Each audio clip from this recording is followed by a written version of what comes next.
Alright folks, what's going on? Welcome back to the channel. It's always a pleasure to see you.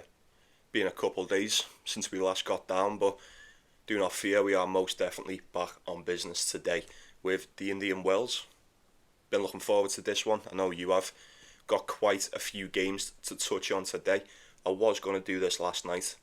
I was waiting for the order of play to come out and it was like 1:30 in the morning and it still weren't fully done, so I thought, fuck it, I'll get up early, do it in the morning. So for those in Europe and the UK, you've got all day to watch this, and for those in the States, by the time you wake up, you know, it should be nice and ready for you.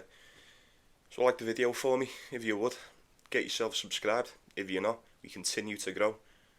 We're going to be touching on 700 very soon, aren't we? So let's see what you can do. I'd appreciate it if you got involved, and I'd love to have you. If you want to support the channel, links in the description and the pinned comment, along with the picks and the outrights, which we'll start off talking about them first. Who took Tom's match last week? It was a shout, that, wasn't it? That was a shout and a half. 11-1, Thomas Mahatch. Oh, he was very, very impressive there. I was very happy with that. I've got 3 for the Indian Wells now. We have got Carlos Alcaraz as a 2-1 favourite. That, for me personally, I don't think that's worth waiting all week for Alcaraz to potentially not win this tournament. For 2-1, just doesn't seem worth it. And I don't know about you, I'm not fully convinced he does just win this. I know he has took it the last 2 years. Is that right? Something like that? I don't know. We'll see. But you may have already guessed this anyway. The first outright that I'm going to be taking for the Indian Wells, 20-1. Stefanos Tsitsipas. Come on, we were all very, very impressed with Tsitsipas last week, weren't we? I said it last week and I'll say it again. If he's going to play anything like what he played last week in Dubai, I feel like a lot of these have got a serious problem on the hands. 20-1. Got to sprinkle on that. And if you're going to take Tsitsipas at 20-1, I don't know about you, but I'm going to have a go at Jack Draper at 33-1 as well. 33-1? There's quite a few people who are favoured to win this tournament over Jack Draper, and I mean quite a few. If you want my honest opinion, I can't remember everyone off the top of my head. You'll probably be able to name the majority of them, but you can look yourself. And you tell me if Jack Draper doesn't beat every one of them on his day. He's already beaten Alcaraz, he bullied him last year, didn't he? I think he can beat Djokovic. I think Djokovic is there for the taking. Zverev he can do. Tsitsipas, Andrei Rublev, Joao Fonseca. Joao Fonseca's favoured to win this more than Jack Draper. I don't know about that. I don't really agree, but yeah, go and look for yourself. 33-1, like I said, just a sprinkle. Can't go wrong with that. And the last one. Now, some of you may hate this. Some of you may think it's a waste of time. But Denis Shapovalov is 50-1 to win this Indian Wells. Just hear me out. Just sprinkle the 50-1.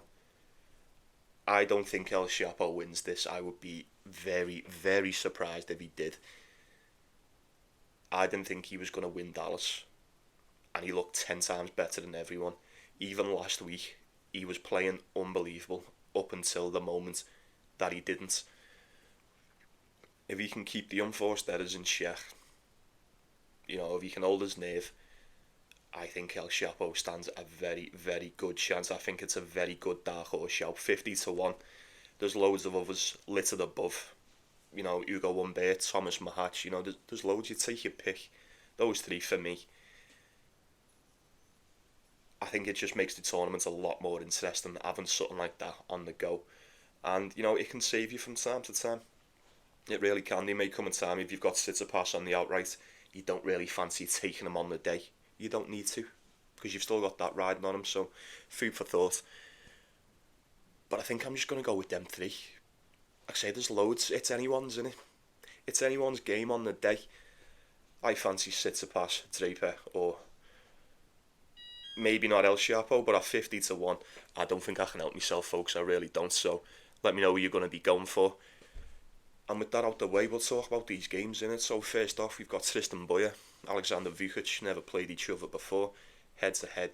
The odds are split pretty much down the middle. I'd probably go with Tristan Boyer in this one. I would. I thought he looked decent, early on in the Australian Open through qualifying and whatnot. Alexander Vukich just remains inconsistent, doesn't he? He's just so untrustworthy. He really is. Obviously, a lot more seasoned. We've seen a lot more of him.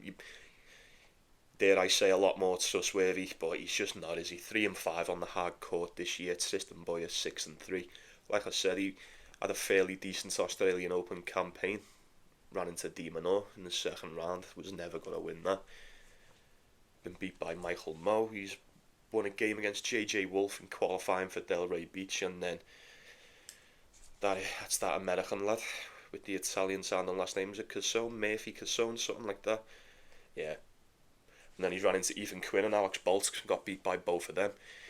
Alexander Vukich last time out, we've seen him against Pacheco Mendes over in Acapulco, didn't he? And I can't believe he didn't win that game. I really can't. But before that, you got a loss to Nishioka, the loss to Ben Shelton. Don't really know who he's beat. Borg, Korda. He had that game against Korda in the Australian Open, but Korda's been shit, hasn't he? Demir Zuma and David Goffin, no. Not enough for me.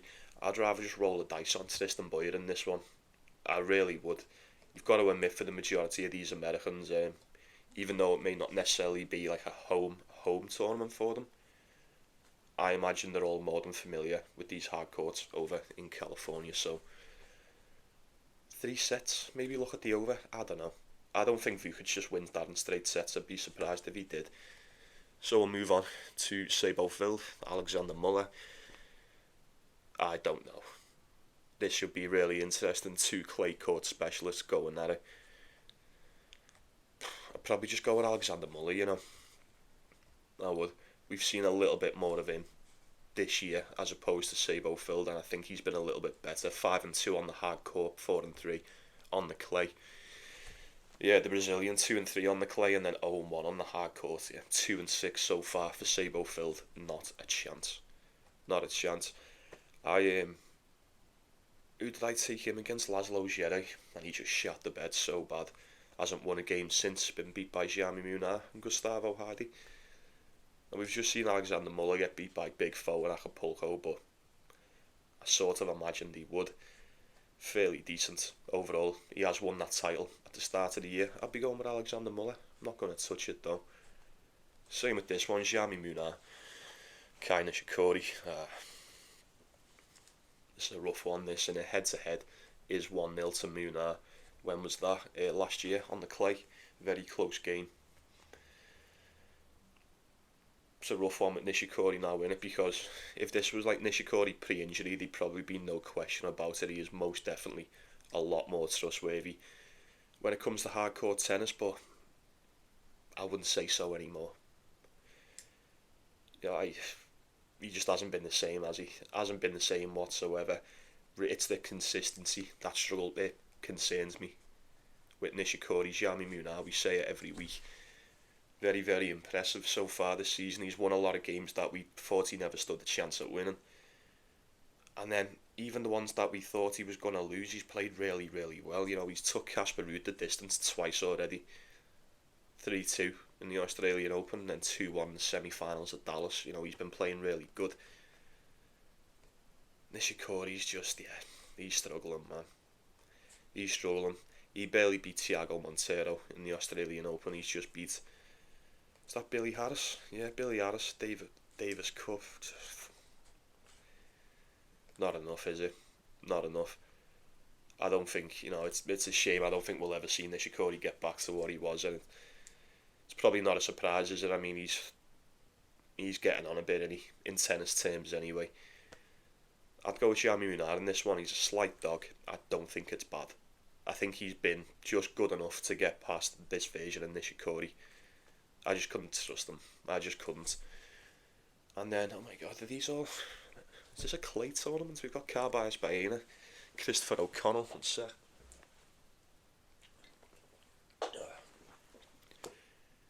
Yeah, Carballes, Baena, Christopher O'Connell. I'll be going with Christopher O'Connell on this one. I think this is pretty easy. Head-to-head is 1-0 to Carballes, Baena. That was on the clay last year. Due to O'Connell retiring. Now, Carballes Baena has been fairly decent. I say fairly decent. He had an okay start. I haven't seen a lot of him since. 5-7 on the year. He did go 0-2 on the clay last week, 4-4 on the hard court. Christopher O'Connell, 7-5, all on the hard court surface. It's easy, this one, isn't it? I think it's easy. We know that Carballes Baena can cause problems for some people on the day, but I don't think he's going to cause them for Christopher O'Connell. This is the type of opponent he should be beating. 1.7. They're great odds. They really are. He did get beat by Berrettini. He had a very close first set, tiebreaker, and then 6-2. Got essentially a walkover against Dimitrov, beat Botic van der Sandschulp in qualifying. He's been fairly decent. We seen Jack Draper just have his way with him in Dallas, didn't we? Let's be real. But there is levels. I feel like Carballes Baena is definitely more suited to his level. He definitely should be winning this one, if you want my opinion. If it was on the clay, it'd be a different story, but hardcourt tennis, you've got to go with Christopher O'Connell in this spot, in my opinion. Who's next? Fabian Marozsan, Pedro Martinez. Now, we know how inconsistent Fabian Marozsan is, and he still is super, super inconsistent. I can't believe he got beat by Roberto Bautista Agut in Dubai. Couldn't believe that. We knew Bautista Agut was due a win, but come on, lad. Come on. Apart from that, the losses he's had, I mean, some decent, some that could have went either way. Didn't think he was going to get past Lehechka. He got beat by Andrei Rublev, he's been playing really good as of late. And then Gabe Diallo and Lorenzo Sonego. I imagine Sonego to beat him too. Maybe Diallo, I don't know. I do think he beats Pedro Martinez. One thing I will say, Pedro Martinez does fuck all in this tournament. I don't think...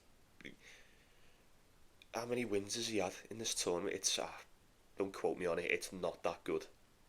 It's not too good. He's...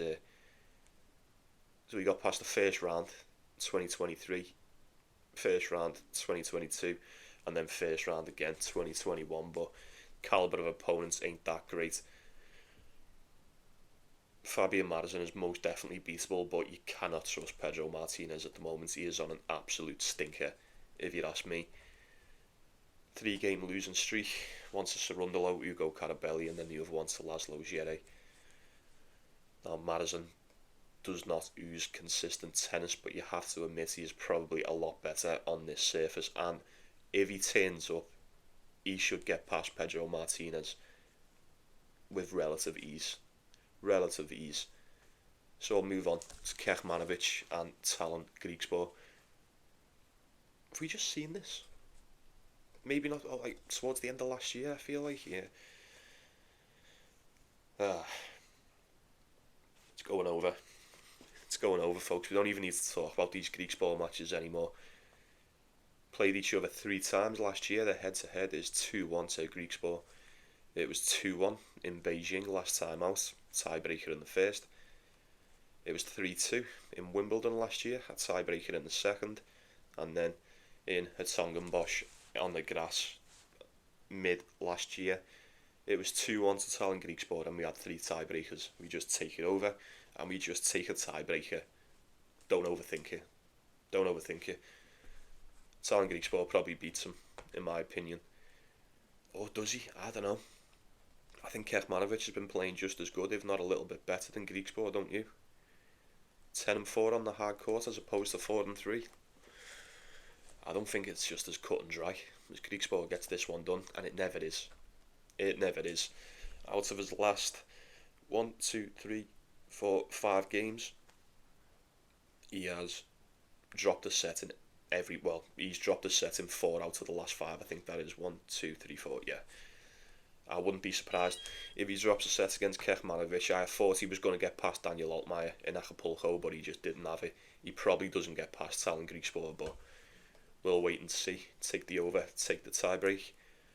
We then got Boo, Nishesh. I'm going to go with Nishesh to beat Boo. Boo's been shit, hasn't he? Yeah, I'm not trusting Boo.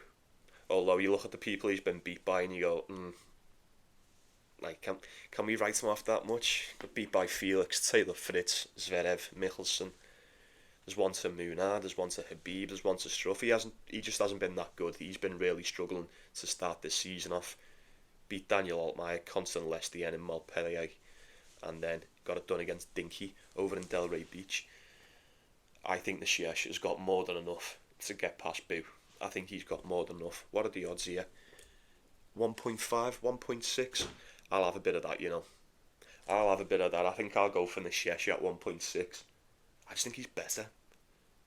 I know Boo's very strong and he can really hit through that ball, I know that, but apart from that, see, I think Nishikori is very well rounded, you know, very, very well rounded. I feel like he'll be able to wrap himself around that serve. He likes to redirect that pace, and he reminds me of Alex de Minaur, the way he's very nimble, you know, he loves to play with the pace a bit. I think he does him. I think he does him. Would I be surprised if Boo gets this one done? I probably would. I probably would. Nishikori has lost 3 of his last 10. Monfils, Djokovic and El Chapo.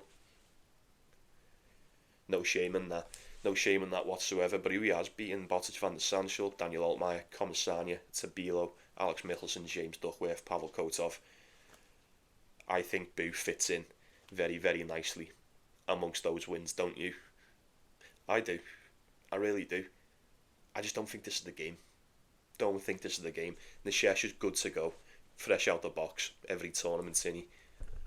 I think he'll just have a little bit more of anything in pretty much every area. Maybe apart from the power, but I don't think that'll be a problem for him. I really don't. I like it, you know. I like it. I don't know what I'm going to do with it, but I'm probably going to go with Nishikori Basilashvili there at 1.6.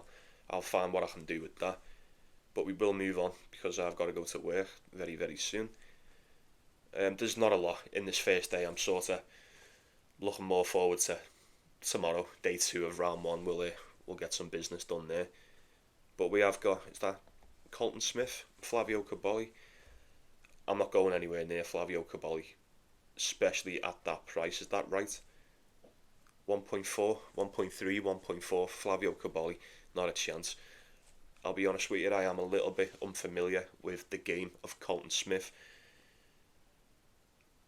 but it looks like he's been really good, you know. Like, is that a title? He's won the Cleveland Challenger. Fair play there. He's just beat Fabio Fognini in straight sets in qualifying and Pavel Kotov in straight sets. Right, okay then, how did them games go? 6-3, 6-4 against Fognini, and then you're talking 6-3 and a tiebreaker against Kotov. Yeah, all day. I'm not going to take it because I've hardly watched him play, but Flavio Cobolli is not doing it this season, man. He's really, really struggling. Won one game, that was in that ultimate tennis showdown against Jakob Mensah. Apart from that, he's won no games at tour level. 0, and he hasn't even come close to winning one. Well, yeah, went 3-2 against Thomas Mahach in the ultimate tennis showdown, but I imagine Mahach didn't give a fuck about that one. I'd go with Colton Smith, you know. Even for a set, just take him for a set, I would. They're the same age. One's pretty much bang in form, one's bang out of form. Don't even think about it. Take the American on that. Is he American? Sounds American. I'd be willing to bet he is. With a name like that. Colton is definitely from the state. Yeah, of course he is. Of course he is. I'm just going to wait and watch and see who gets that one done. Excuse me. We'll move on to Marcus Giron. Nicholas Basilashvili. I usually call Basilashvili the Basilisk, but I don't think he's ranked high enough to deserve potentially the coolest nickname on tour. We get Marcus Giron at 1.4 here now. We knew El Chapo was going to beat him. He had a decent match against Denis Shapovalov. The later that game went on, the worse he got. You have to admit, he had already beaten him twice before in the head-to-head. Got the walkover against Tommy Paul, and then he beat Adam Walton first off in Acapulco. He's been fairly decent, pretty much from what I expect from Marcus Giron. 6-4 on the hard court, 7-4 in total. Basilashvili's been decent as well, 11-5 all round, 5-3 outdoors, 6-2 indoors. Beat Eubanks in qualifying, then he's just beat Uchiyama 2-1 as well. I don't know, this is a tough one. this is a tough one. We've seen Basilashvili hit some peak form. When was it? Was it towards the end of last year or the start of this year? I'm not too sure.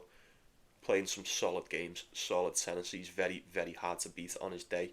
Been around the block a few times. I don't know. I feel like if I watch him against Giron and I like what I see, I may or may not take him in the next game, but with it being the first round, I'm not going to risk it. We'll see what version of them turns up. Probably say Marcus Giron, right? With it being over in the States and that, California, he's 1.4, that's quite a big favourite. I don't know. It's suggesting that he will pretty much win this game.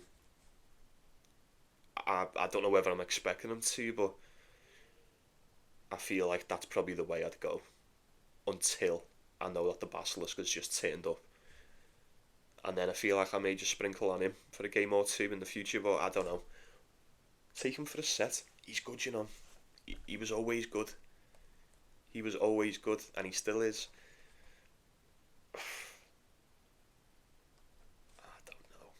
I don't know with this one. I really don't. Didn't do much. I don't even think he got past the first round last time he was here, did he? No, he got beat by Pedro Kecmanovic.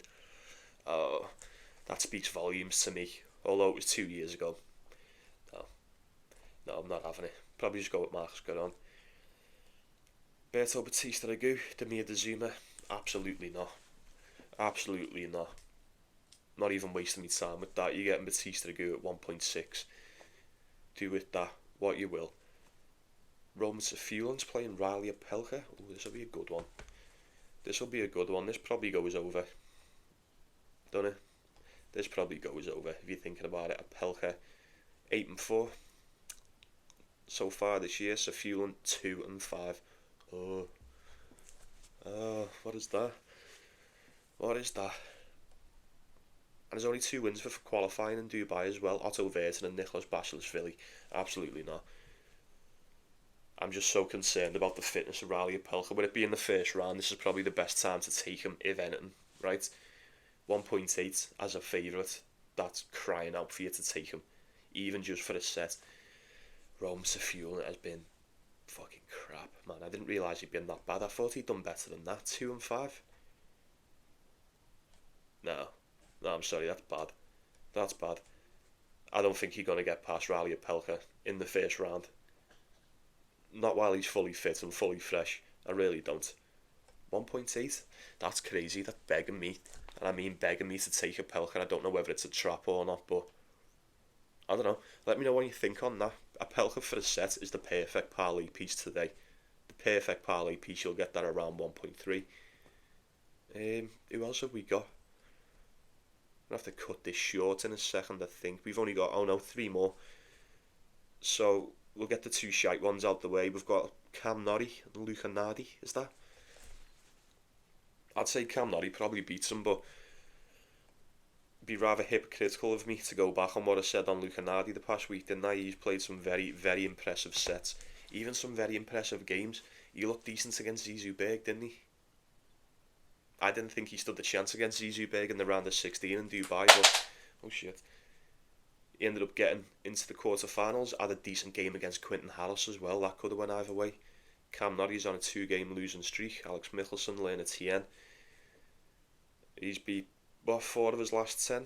Sonego in Hong Kong, Michelsen in Dallas, Zvada and Rinderknech in Delray Beach. Haven't seen enough. But I still haven't seen enough from Luca Nardi, although he has been playing good and impressing me. I'm not confident in betting it. Absolutely not. Cam Norrie is probably a lot more experienced. He should be getting that one done, but I don't really trust him. Corentin Moutet, Jordan Thompson. Once again, Jordan Thompson coming back after that layoff. We haven't seen him for pretty much all of Feb, did we? Didn't see him for the entirety of last month. I'd have to imagine he'd beat Corentin Moutet on the hard court. But I'm not going anywhere near it.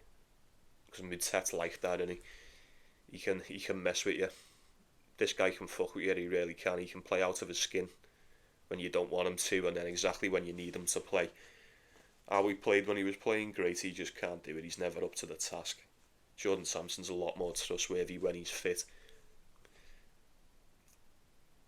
Now, I was going to say how fit is he. I do remember reading an article on Jordan Thompson when he got injured and he said, I'm not going to be back until I'm 100% and good to go. I'm assuming he's 100% and good to go, hence why he's back. I'll be going with Jordan Thompson to win that. 1.8, once again, I'd take Jordan Thompson just for a set. If he's 100%, he'll beat Codrington Mutet. You know he will. You know he will. I think he will anyway.